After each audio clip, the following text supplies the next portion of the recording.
I never intended to buy a doll. It was just one table among 30 at the Springvale neighborhood yard sale that chilly April morning in 2004. Rows of battered furniture, stacks of yellowed paperbacks, and children's toys half buried in grass. I was hunting for picture frames, but there it was. An antique porcelain doll, seated primly on a chipped wooden stool. Her dress was moth-eaten lace, her glassy eyes a strange, milky blue. The tag read $10 Miriam. I couldn't explain why I bought her. I guess I felt sorry for her, so alone among broken blocks and cracked tea sets. The old woman running the sale barely looked up as I paid. "She belonged to my sister," she said quietly. "She was special." Then she nodded, turned away, and tended to another customer. That night I set Miriam on a shelf in my bedroom, her head tilted just so, as if she watched me unpack. I shrugged it off as my imagination and went to bed. At 3:13 a.m., I woke to a faint giggle. It sounded like a little girl's laugh echoing down the hallway. My heart thundered. I turned on the lamp, empty room. The doll's face caught the light. Its mouth seemed suddenly upturned in a smile I hadn't noticed before. I blinked, and it looked normal again. Over the next week, things escalated. My toothbrush slipped off the sink.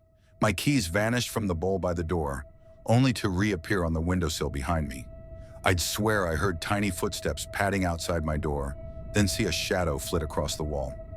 Always when I investigated, it led back to Miriam's shelf. That doll sat impassively, petals of lace frozen in a perpetual curtsy. One evening I came home to find all the porcelain dolls I collected over the years, rag doll, teddy bear, plastic baby, lined up facing Miriam, as if in silent worship.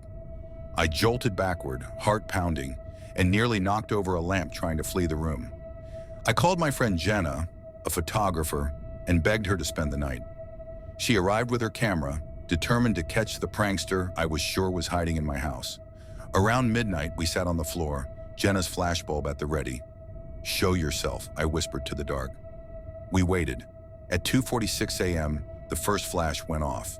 In the dim photo, Miriam's head was turned slightly as if curious, though she'd never moved an inch.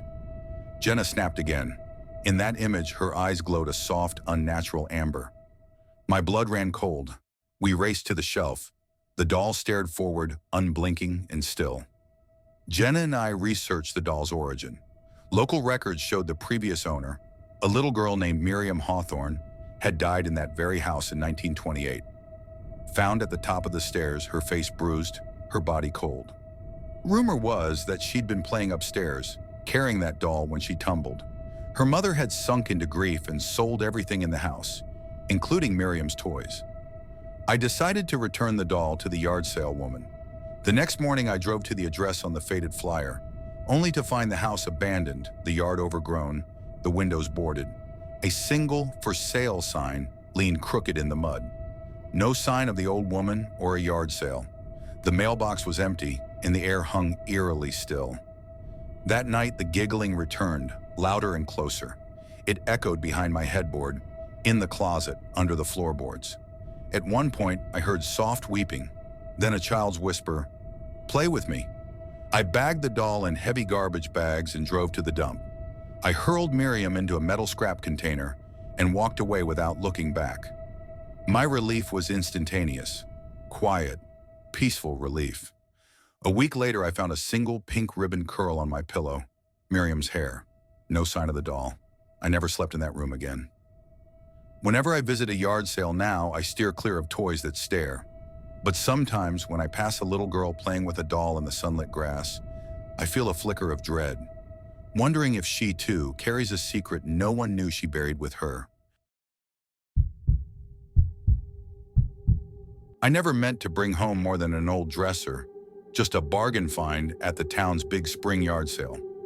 But even now, years later, I can't look at that piece of furniture without my skin crawling. It was a bright Saturday in April 2005 when I first spotted it.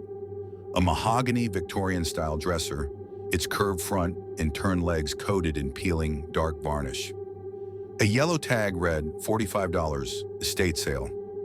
The woman selling it was a frail older lady with sorrowful eyes. When I asked how it had come into her possession, she said simply, "My brother left it behind when he moved away." She offered no further details. The silence felt loaded, but I shrugged it off as yard sale awkwardness, paid my $50, and loaded it into my pickup. That evening, I wheeled the dresser into my bedroom, slid it into place, and admired how its ornate shape fit beneath the slanted ceiling. I opened each drawer, solid wood, the rails smooth as butter. Then I noticed it. In the back of the bottom drawer, hidden beneath a false panel, lay a folded square of fabric. I tugged it free. Unfolding the cloth revealed a small, dust-caked baby blanket embroidered with the name Charlotte. My heart skipped. My daughter was named Charlotte. I ran my fingers over the hand-stitched letters, wondering why the previous owner had stashed this here. I set the blanket aside, planning to ask the old lady about it in the morning. I never got the chance.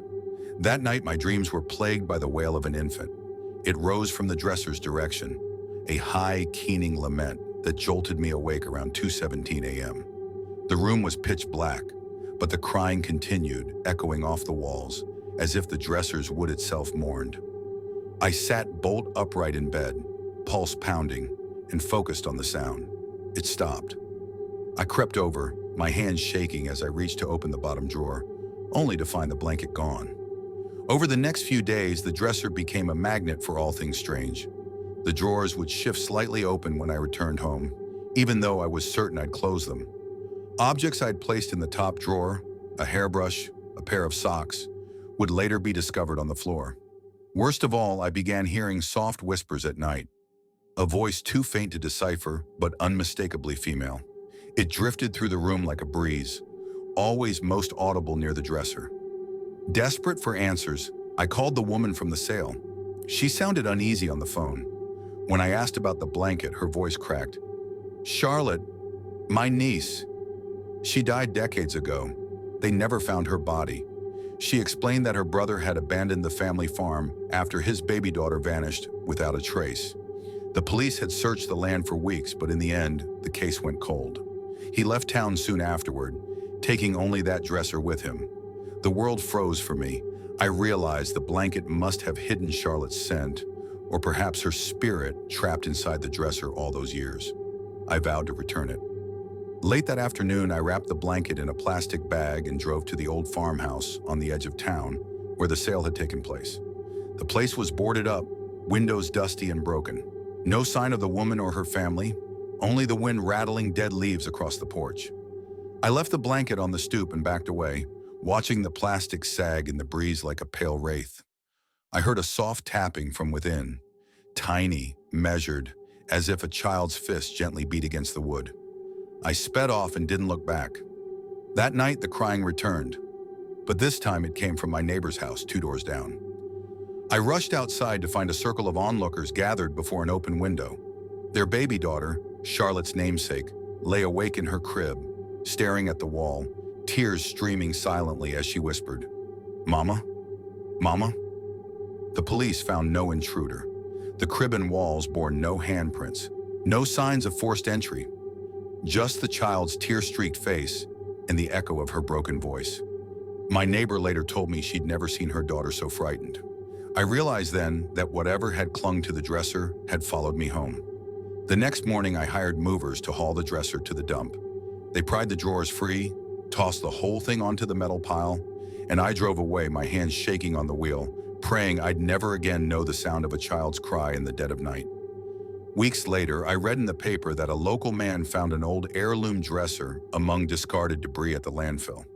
He took it home, along with the sweet, mournful lullabies he said he heard each time he opened its drawers. I never called him, but I'll never forget that if you don't lay the past to rest, sometimes it follows you home. I never planned to haul home a heavy oak dresser the day I stopped at that sprawling neighborhood yard sale in early June of 2011. I was looking for garden tools, not furniture, but the dresser, tall, battered, with ornate brass pulls, stood out among the rusted lawnmowers and cracked pottery. A white-haired man in paint-splattered coveralls nodded when I asked for the price.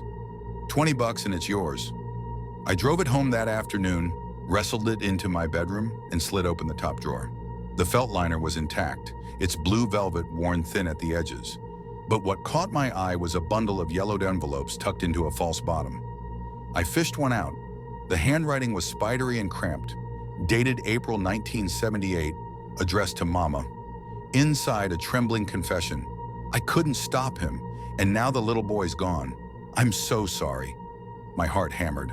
I rifled through 10 more letters, each a desperate apology from a woman named Karen, describing a series of late-night disturbances in room 4.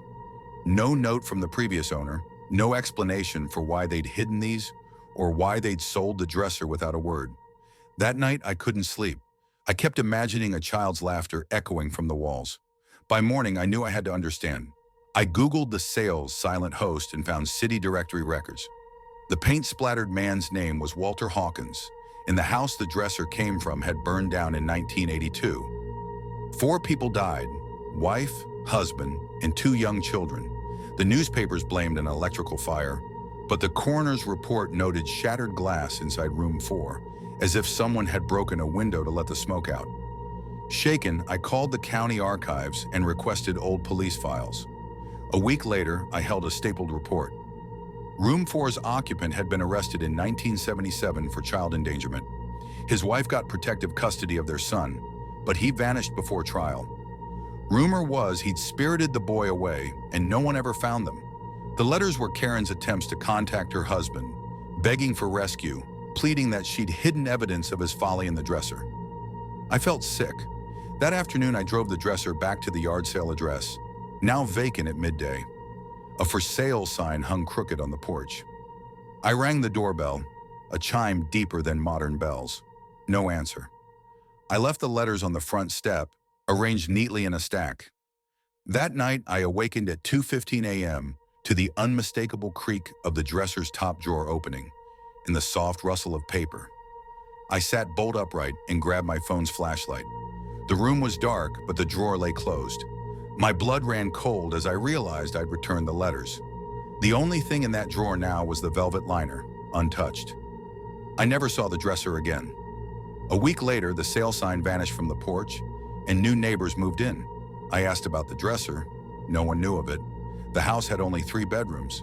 There was no room 4. Years later, I drive by that street sometimes. The windows are always shuttered, the lawn unkempt. I still think of Karen hiding her apologies in a drawer, convinced her son was out there somewhere.